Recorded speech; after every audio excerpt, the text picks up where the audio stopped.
इस बार सर्दियां आपको उतनी बेदर्द नहीं लगेंगी। मौसम विभाग का तो कम से कम यही अनुमान है।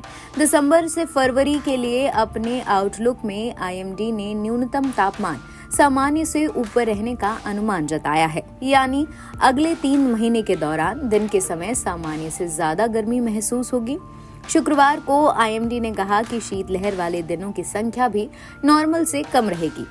आईएमडी का ये अनुमान अल नीनो वाले साल से मेल खाता है। अमूमन अल नीनो वाले साल में भारत में सर्दियों के सीजन में नॉर्मल से ज्यादा गर्मी होती है।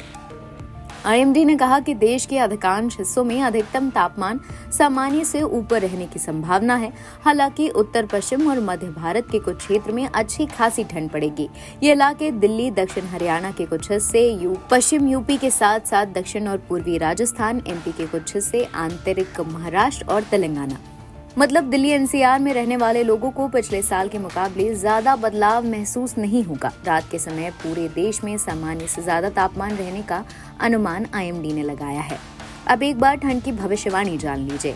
मौसम विभाग ने कहा है कि देश भर में रातें सामान्य से अधिक गर्म रहने की उम्मीद है। दक्षिण भारत के अधिकांश हिस्से और पूर्व भारत के कुछ हिस्सों में तापमान सामान्य से काफी ऊपर रहने की संभावना जताई जा रही है।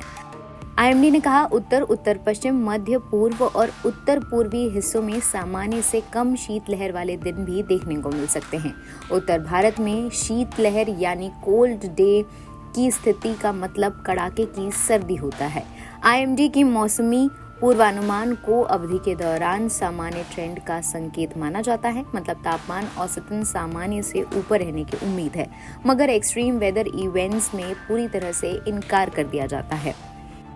आईएमडी के अनुसार दिसंबर के दौरान उत्तर पश्चिम और मध्य और पूर्व भारत के आसपास के इलाकों में बारिश होने की भी संभावना जताई जा रही है। आईएमडी ने कहा कि पिछला महीना औसतन तापमान के मामले में भारत में अब तक का सबसे गर्म नवंबर रहा है। नवंबर 2023 के एवरेज तापमान लंबी अवधि की औसत 1.09 डिग्री सेल्सियस से अधिक था। इससे पहले आईएमडी की औसत तापमान के मामले में अगस्त और सितंबर के साथ साथ मॉनसून सीजन भी सबसे गर्म पाया गया था। एनबीटी ऑनलाइन की रिपोर्ट।